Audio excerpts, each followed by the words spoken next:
ഉണ്ണിക്കണ്ണന്റെ അന്നപ്രാശന ചടങ്ങിന്റെ ഒരുക്കങ്ങൾ തുടങ്ങിയപ്പോൾ മാതാ യശോദയ്ക്ക് ആനന്ദം അടക്കാനായില്ല. എങ്കിലും വൈകാതെ അവരുടെ മനസ്സിൽ ആദിയുണ്ടായി. കണ്ണനായി പായസം അഥവാ മധുരക്കിഴി ഉണ്ടാക്കാൻ അടുക്കളയിലേക്ക് പോയ യശോദയുടെ ചിന്തകൾ ഇങ്ങനെയായിരുന്നു: ഞാൻ ആദ്യം എന്തു ചെയ്യണം, എങ്ങനെ ഉണ്ടാക്കണം, എന്റെ ഓമന കണ്ണനായുള്ള ഈ പായസം ഉണ്ടാക്കുമ്പോൾ ഞാൻ വല്ല തെറ്റും വരുത്തുമോ? ഈ ചിന്തകളാൽ മാതാ യശോദയുടെ മനസ്സ് അസ്വസ്ഥമായി. മാതാവിന്റെ ഈ ആകാംക്ഷയും ആദിയും മനസ്സിലാക്കിയ മാതാ പാർവതി അന്നപൂർണ ദേവിയുടെ ദിവ്യ രൂപത്തിൽ മാതാ യശോദയുടെ വീട്ടിൽ പ്രത്യക്ഷപ്പെട്ടു. സൂക്ഷ്മരൂപം കൈക്കൊണ്ട് അവർ നേരിട്ട് യശോദയിൽ ലയിച്ചു ചേർന്നു. അങ്ങനെ മാതാ യശോദയുടെ ഉള്ളിൽ നിന്നുകൊണ്ടും അന്നപൂർണാദേവി തന്നെയായിരുന്നു കണ്ണന് സമർപ്പിക്കാനുള്ള പായസം തയ്യാറാക്കാൻ തുടങ്ങിയത്. അതേസമയം കുഞ്ഞു കണ്ണൻ ആകാംക്ഷയോടെ കാത്തിരുന്നു മാതാവിന്റെ കൈകൊണ്ടുണ്ടാക്കിയ പായസം രുചിക്കാൻ. എല്ലാ ഒരുക്കങ്ങളും പൂർത്തിയായപ്പോൾ അന്നപ്രാശന ചടങ്ങ് ആരംഭിച്ചു. വൃന്ദാവനത്തിലെ സകല ജനങ്ങളും സ്നേഹത്തോടും ഭക്തിയോടും കൂടി അവിടെ ഒരുമിച്ചു കൂടി. ആ ശുഭമുഹൂർത്തത്തിൽ നന്ദബാബയും മാതാ യശോദയും ചേർന്ന് സ്നേഹത്തോടെ ആ വിശുദ്ധ ഭക്ഷണം കണ്ണന് നൽകി. കണ്ണന്റെ ചുണ്ടുകളിൽ ആ ആദ്യത്തെ അന്നം സ്പർശിച്ചപ്പോൾ തന്റെ ഹൃദയത്തിൽ അവൻ ഇങ്ങനെ പറഞ്ഞു: മാതേ, ഇതെന്തൊരു അമൃതാണ്.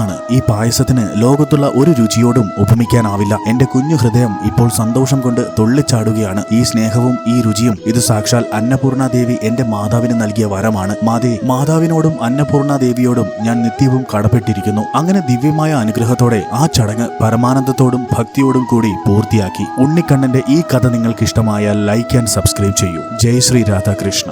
രാധേ രാധേ.